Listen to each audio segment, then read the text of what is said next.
Meron tayo itong kinilaw. Yan o, kinilaw. Wow, sarap. Kinilaw na balat ng kambing.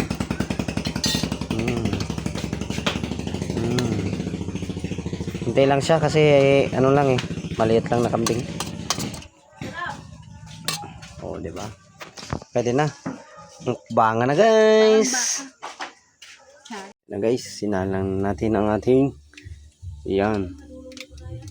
ulam natin ang ating sampalokang kambing.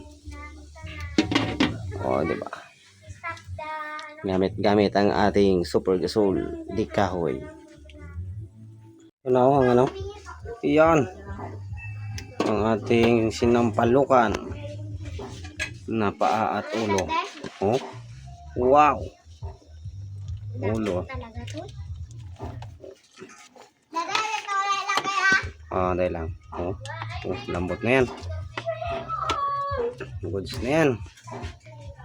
Dito naman ay ang kaldereta. Gisa muna natin ang kaldereta. Bango. Nabango. So, ang finished product ng ating kaldereta.